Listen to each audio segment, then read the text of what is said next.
Hey, English learners. Welcome back to English You Never Learned. The podcast where we help you speak English for real life, real conversations, and real confidence. I'm Leo. And I'm Emma. Today's episode is fun, practical, and honestly, it can change how you feel about learning English. Because today we're talking about learning English through music. Yes, songs, Not just listening for fun, but using songs as a real speaking and listening practice tool. and we're also going to answer a big question many learners ask: what are the best songs to practice English? We'll give you a clear method to choose songs that help you, and we'll give you types of songs that are easier for English learners. And just to be clear, we won't use copyrighted lyrics. We'll talk about songs in a safe way, and we'll give you strategies you can apply to any song you love. Exactly. This episode is not about copying lyrics. It's about building your English skills with music. Okay, Leo, let me start with a question. Go for it. Why do songs help with English? Because songs repeat. And repetition is how your brain learns. Yes, music is like a friendly teacher that repeats the same line again and again, but you don't get bored. And songs also train your ear. You start noticing rhythm, stress, and natural pronunciation. And songs connect to emotion. When you feel something, you remember better. That's why you can remember a song from 10 years ago, but you forget a grammar rule from last week. Exactly. But there's a problem too. Some songs are terrible for learners. Yes. Fast rap, heavy slang, unclear pronunciation, or lines that don't follow normal grammar. Music can be a powerful tool, but only if you choose wisely and practice in the right way. So today, we'll do two things. First, how to choose the best songs. Second, how to practice with them like a local speaker, not like a student. And we'll share our personal experiences too, because we've both used music to learn languages. Before we start, quick favor. If you enjoy this episode, please like, subscribe, and share it with a friend who loves music. Especially the friend who says, I don't have time to study, but somehow knows every song on the internet. Okay, step 1. What makes a song good for English practice? I like to think of it as the CLEAR test. Oh, you made an acronym. Yes, I couldn't stop myself. Okay, what is it? C is for clear pronunciation. You can actually hear the words. Good. L is for level. The words match your level. Not too easy, not too hard. Great. E is for everyday language. The song uses phrases people might say in real life. Love that. A is for amount of repetition. A good practice song repeats key lines. Yes. R is for rhythm you can copy. The beat helps you speak smoothly, not stuck word by word. Clear test. I like it. If a song passes most of those, it's good for practice. Now, many learners ask for a list of best songs, but honestly, the best songs depend on your level and your goal. True. So instead of saying these exact songs, we'll give categories and examples you can search. And we'll also give some well-known songs that are often used by English learners because they have clear pronunciation and useful phrases. Great. Let's start with the easiest category for learners. Slow pop songs with clear vocals. Yes. Songs where the singer speaks like they're telling you a story. These are great for beginners and lower intermediate learners. What should learners look for? A steady tempo, clear words, and sentences that sound like real English. Also, a chorus that repeats, because the chorus becomes your practice gym. Exactly. Now, another great category is acoustic songs. Because acoustic songs often have less loud production. You can hear the voice better. Right. The words are not hidden under heavy beats. And the singer often sings more clearly. Next category, narrative songs, songs that tell a story. These are amazing for learning past tense and storytelling phrases. Like then, when? I remember I used to, that night, after that. Even if you don't understand everything, you can follow the story. Now, let's talk about songs that help with pronunciation. Songs with strong rhythm and clear stress patterns. English is a stress-timed language, which means some syllables are stronger and some are weaker. Songs naturally teach you stress and reduction, Reduction means words become smaller in real speech. like going to becoming gonna. Songs often include that kind of natural speech. But we need to be careful. Sometimes singers change pronunciation to fit the rhythm, and learners copy it too strongly. Yes, it's okay to copy for practice. But remember, singing English is not exactly the same as speaking English. Great point. Now, let's give a simple 5-step method to practice English with any song. I love steps. Step 1. Listen once for meaning. Don't stop, don't analyze, just feel it. You're training your ear, Step 2. Read the lyrics while listening just once. and not to memorize, just to connect sound and words, Step 3. Choose 5 useful phrases from the song. not 50. 5. Step 4. Say those phrases like you're speaking, not singing. This is important. You take the phrase out of the music and into real speech. Step 5. Use the phrases in your own sentences. That's where learning becomes yours. Okay, let's do a mini example without using lyrics.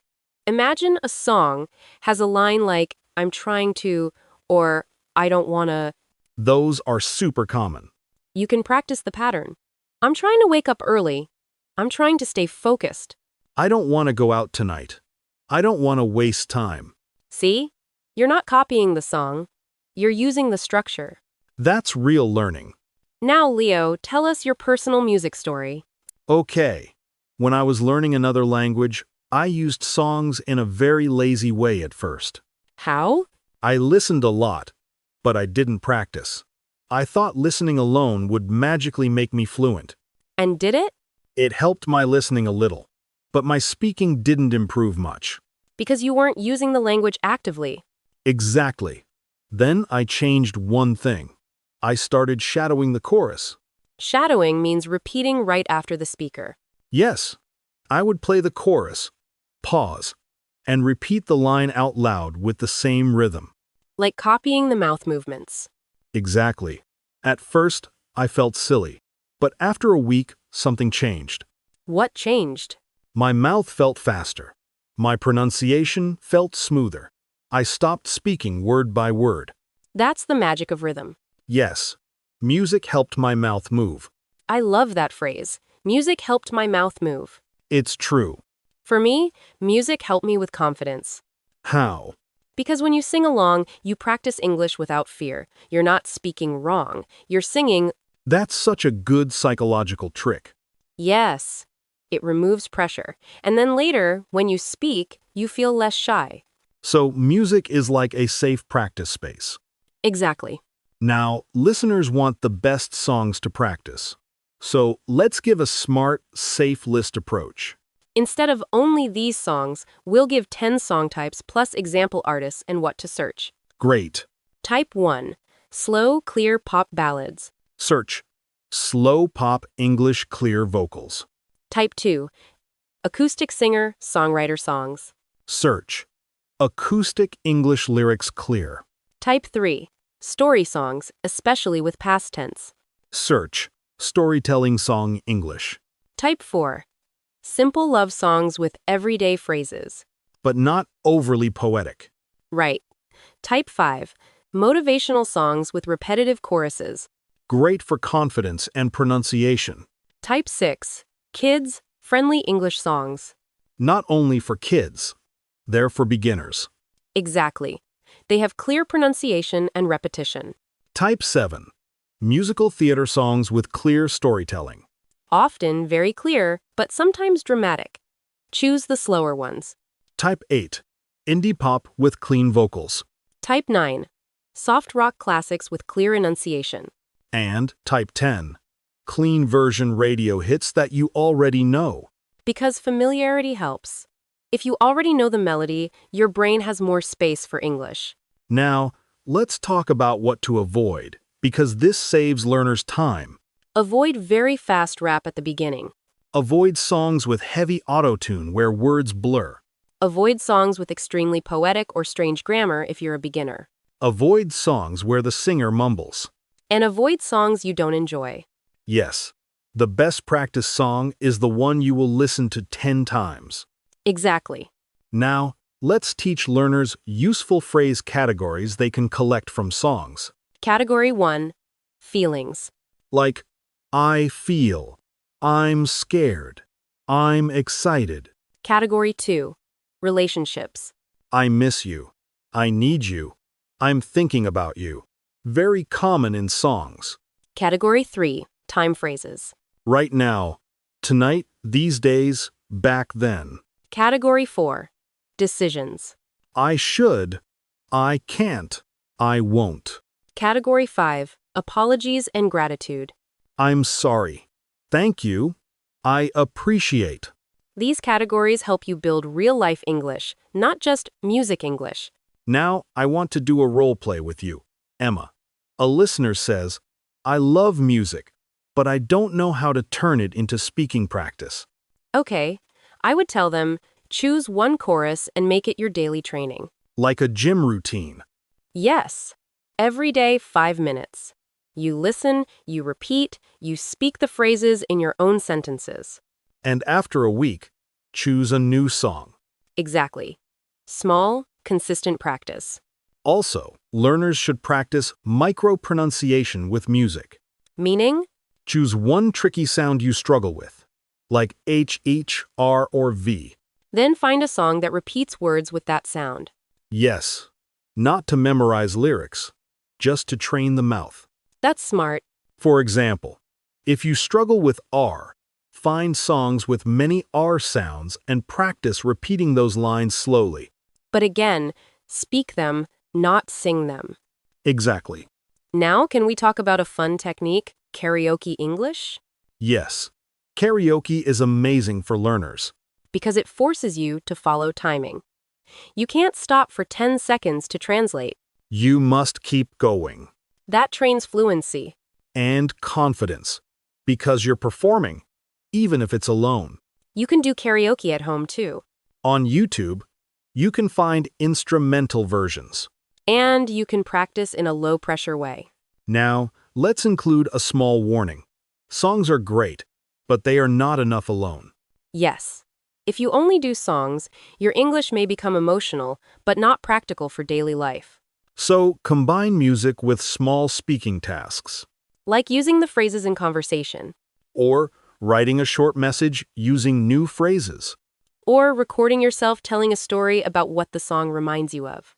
That's a great speaking exercise. Let's give an example. After listening to a song about missing someone, you could record, "This song reminds me of my friend from college. We don't talk every day, but I still care about them." That's real English. And it's personal, so you remember it. Now, I want to talk about how to choose best songs based on level. Let's give quick guidance. Beginner. Choose slow songs, clear pronunciation, simple vocabulary, lots of repetition. Also, don't choose songs with heavy slang at first. Intermediate. You can choose more variety, but still focus on clear vocals and useful phrases. You can start collecting idioms, but only if you can use them. Advanced. You can challenge yourself with faster songs, accents, and more complex stories. But even advanced learners should return to simple songs to practice natural rhythm. Because fluency is not always about difficult words. It's about smooth delivery. Now, we should give listeners a list of best song themes for English practice. Yes, themes help. If you like the theme, you keep listening. Theme 1. Motivation and self-confidence. Theme 2, friendship. Theme 3. Daily life and routines. Theme 4, travel and freedom. Theme 5. Heartbreak and emotions. Heartbreak songs are popular because the emotion is strong. Emotion makes memory. Now, let's make a challenge for listeners. Here's the challenge. Choose one English song you genuinely like. Listen once for feeling. Then pick 5 phrases. Practice them out loud like spoken English. Use them in 5 new sentences about your life. Record your voice for 1 minute using at least 2 of those phrases. Do this for 7 days. You will feel a difference. Your listening will improve. Your pronunciation will improve. And your confidence will increase. And it will feel fun, not heavy. That's the goal. Make English something you want to do. One more tip before we end. Don't chase perfection. Yes, you don't need to understand every word. Focus on the chorus. Focus on the mood. Focus on a few useful phrases. And celebrate small progress. If you understand one more line than yesterday, that's growth. If you sing along with more confidence, that's growth. If you can speak one phrase smoothly, that's growth. Okay, time to wrap up. Today, we talked about learning English through music, how to choose songs that help you, and how to practice in a way that improves real speaking. Remember the clear test. Clear pronunciation, level, everyday language, amount of repetition, rhythm you can copy. And remember the 5 steps. Listen for meaning. Read once. Pick 5 phrases. Speak them. Use them in your own sentences. If you enjoyed this episode, please like, subscribe, and share it with a friend who loves music. And tell us in the comments, what English song helps you practice? This was English You Never Learned with Emma and Leo. Until next time, keep listening, keep speaking, and let music train your English. Bye!